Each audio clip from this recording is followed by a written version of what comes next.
What up guys, and in this video I will be talking about freelance video editing, whether or not it's for you, and I'm going to tell you a lot of things and secrets and things I wish I knew when I first started my freelance video editing career, and you might be learning a thing or two if you watch all the way to the end. Stay tuned. So if you don't know who I am yet, what up guys, my name is Peter. I am a content creator, freelance, and I have worked for digital marketing agencies, from startups to bigger e-com digital marketing agencies on a global scale. I've worked for influencers and small businesses, and I've done the whole spiel. So when it comes to freelance video editing, not a lot of people talk about it or talk about exactly what you need to know to get your foot in the door. So one of the first things when it comes to freelance video editing is that you're gonna need to have some business savvy skills, because like, it's kind of cliche, but when it comes to that saying, it's not what you know, it's who you know. And that is one of the things that I wish I knew.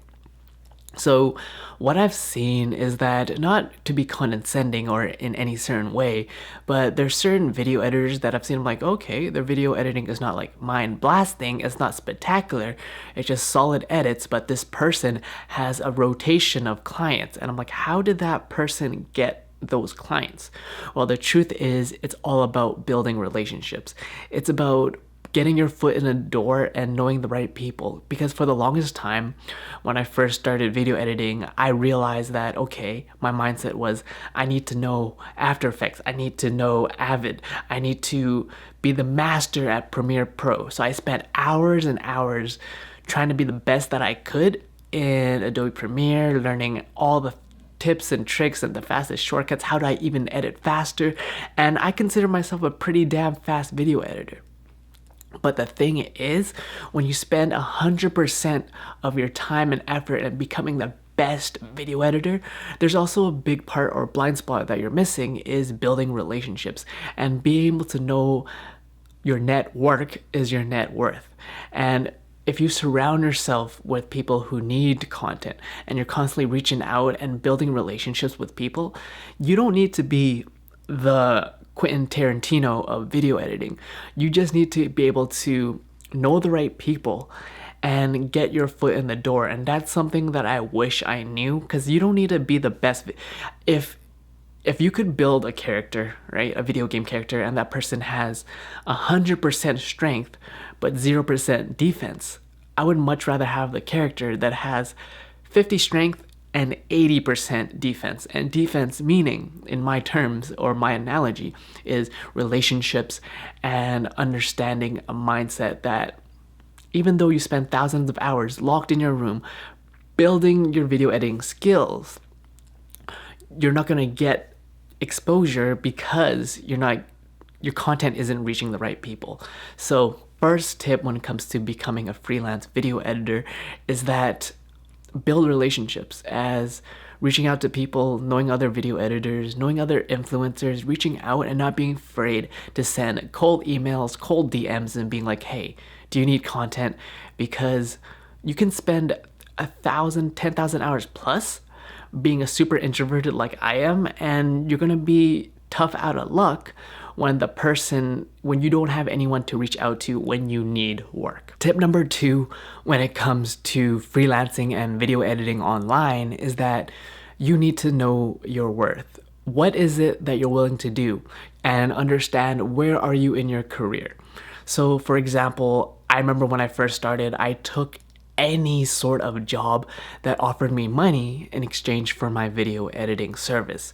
Meaning I didn't have a lot of options and I was in a scarcity mindset, and I literally took every and single video job that was offered to me, even though I wasn't even proud of the content that I was making, but it met my clients' expectations. As bad as that sounds, so I was pretty much just, hey, you need videos?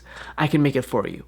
And that can be in a very dangerous position for myself, because at the end of the day, as a video content creator, you want to get your foot in the door, and that's how I got myself the foot in the door, but you eventually want to make content and videos that you are proud of. So being able to know your worth.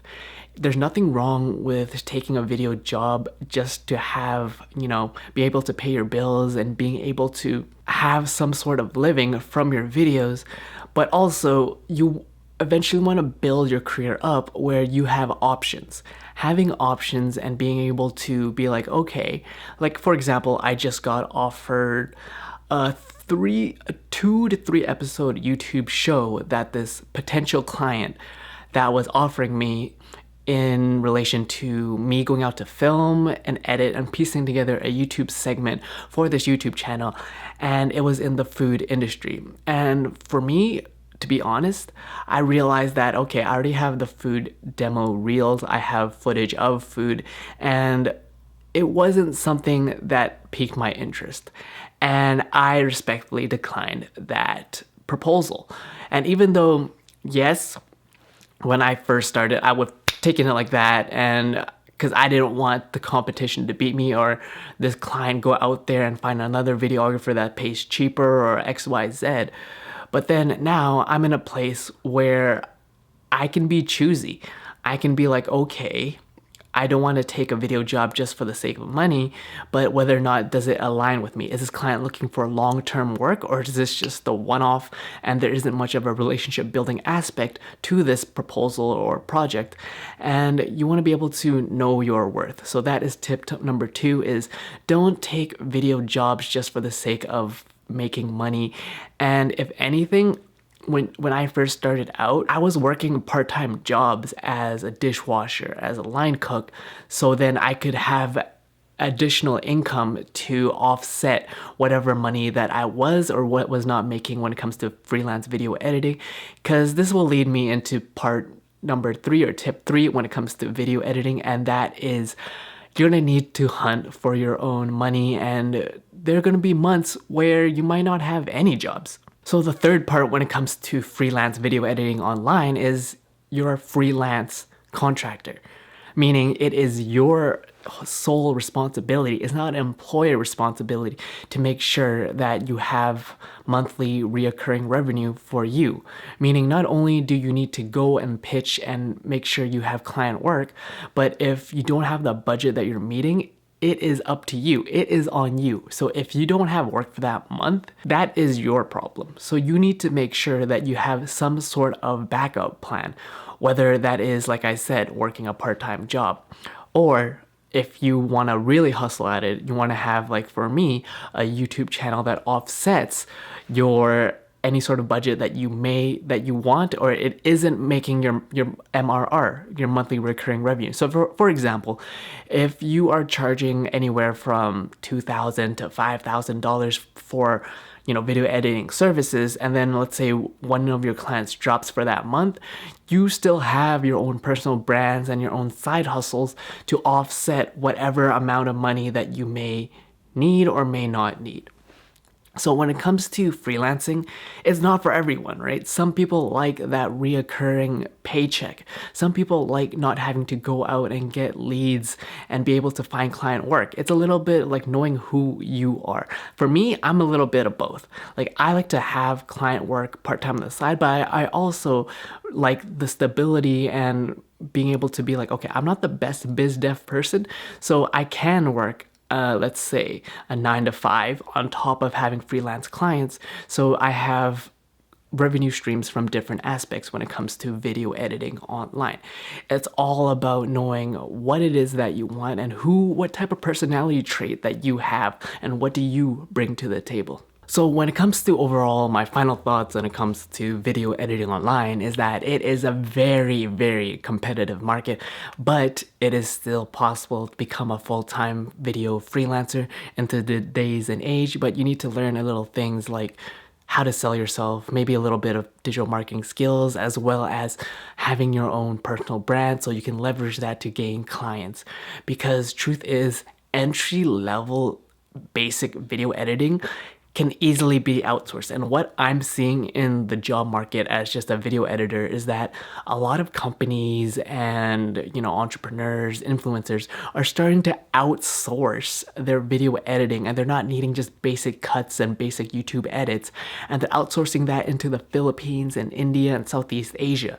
And the truth is, even me being a local Canadian, it's quite hard, and you're competing against those people who are willing to work for $8 to $9 an hour to produce the same results. So you, as an entrepreneur, freelancer, video editor, you have to bring something else to the table, whether that's filming, whether that's building your own personal brand, and be able to be like, okay, with the evolution of video editing and people are slowly starting to outsource basic level video editing, I want to maybe improve my video editing skills, yes, to a certain extent. I want to build better relationships with people, and I want to build my own personal brand and understand things like changing my mindset. Having mindset is a lot of the things where I wish I realized. The biggest caveat, if you watch this far, is mindset and understanding that you yourself as a video editor, people want that. People need video editors as more and more content creators are here in this space. You just have to find the right people and get your foot in the right door. And this is even for me, someone who's worked in digital marketing agencies and influencers with over 400,000 subscribers now, is that I needed to change my mindset. I needed to be like, there is abundance of people who are looking and trying to hire my own video editing services. I just have to put myself in front of the right doors, and I want to take you guys along with that journey and help me help you to show all the things that I wish I knew when I first started this whole video content creation idea, and as well as to have a solid base foundation of Premiere, After Effects, and a little bit of graphic design. But that was my little spiel about freelancing, video editing online. It's not for everyone, and you really have to go out and test it, go out and try.